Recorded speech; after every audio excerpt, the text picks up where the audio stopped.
Assalamualaikum warahmatullahi wabarakatuh. Kembali lagi dengan aku Nurdaningsi.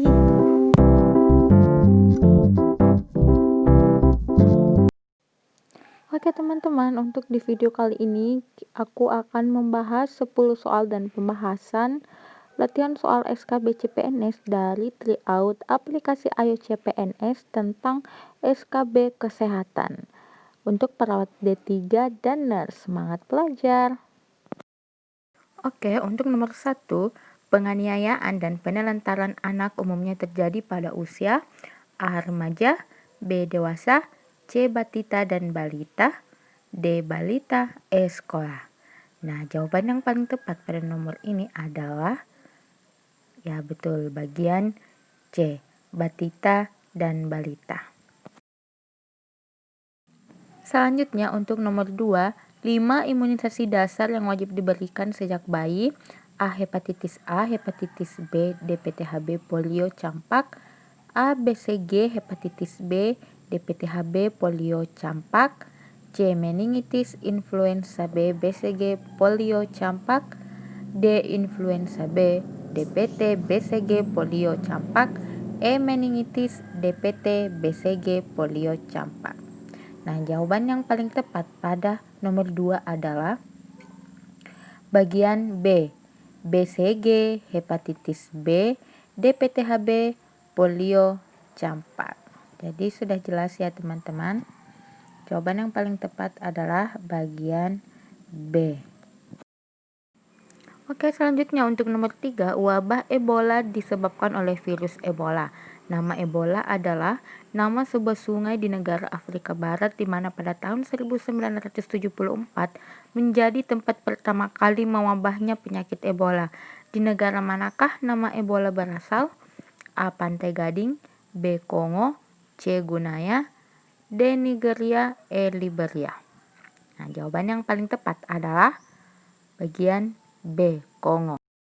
Nah, pembahasannya, wabah Ebola merebak di 2 tempat sekaligus, yakni di wilayah Yambuku atau Republik Demokratik Kongo dan Nzara atau Sudan Selatan. Jadi sudah jelas ya teman-teman, jawaban yang paling tepat adalah bagian B.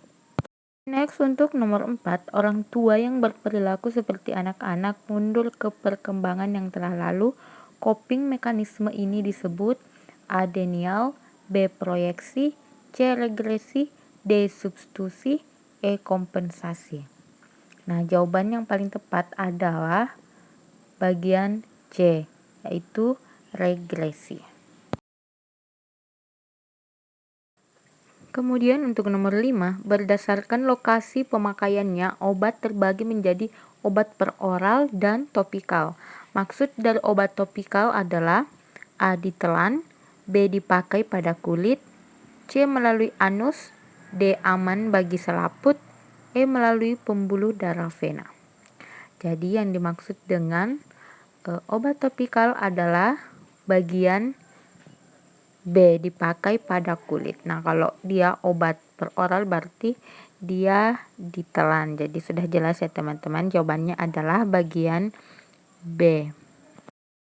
Next, untuk nomor 6, asuhan keperawatan yang diberikan pada ibu hamil yang mengalami mual dan muntah pada kehamilan trimester pertama antara lain: A. memberikan diet TKTP, B. menganjurkan ibu untuk istirahat yang cukup pada siang hari, C. mengatur posisi tidur ibu itu kepala lebih rendah dari kaki, D. memberikan makanan porsi kecil tetapi sering, E. anjuran untuk mengganti kalori yang hilang dengan minum air susu. Jadi jawaban yang paling tepat pada nomor 6 adalah bagian B, yaitu menganjurkan ibu untuk istirahat yang cukup pada siang hari. Untuk nomor 7, program jaminan kesehatan nasional dikelola oleh BPJS Kesehatan.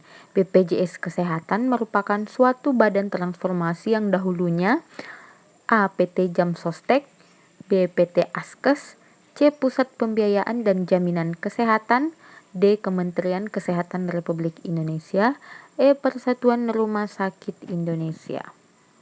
Nah, jawaban yang paling tepat pada kasus ini adalah betul, bagian B, PT Askes. Jadi sudah jelas ya teman-teman. Jawabannya adalah bagian B, PT Askes. Selanjutnya untuk nomor 8, universal precaution adalah prosedur pencegahan infeksi oleh tenaga kesehatan.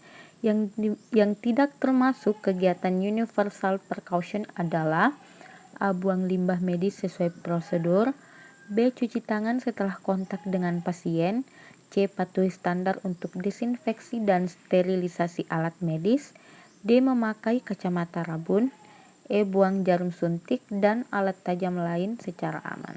Nah, saya rasa kalau nomor ini agak tidak terlalu sulit ya teman-teman. Jadi sudah jelas bahwa jawaban yang paling tepat pada kasus ini adalah bagian D, memakai kacamata rabun. Karena kan yang ditanyakan adalah yang tidak termasuk dalam kegiatan universal precaution. Oke teman-teman, sudah jelas ya untuk nomor 8.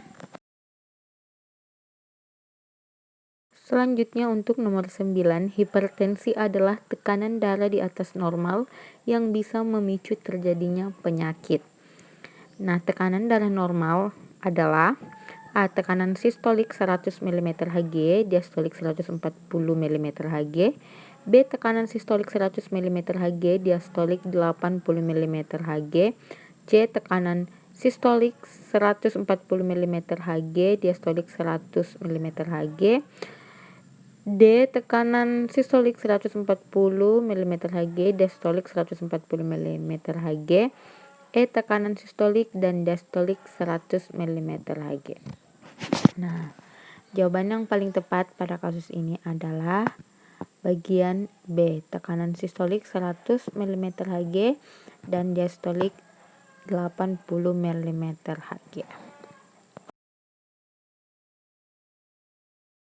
Ya, untuk nomor terakhir yaitu nomor 10, Nafsiam Boy menjadi Menteri Kesehatan menggantikan Menteri Kesehatan sebelumnya yang wafat pada tahun 2012 yaitu A. Siti Fadila Supari, B. Farid Anfasa Molok, C. Endang Rahayu Sedianingsih, D. Adiatma MPH, E. Prof. Sujudi.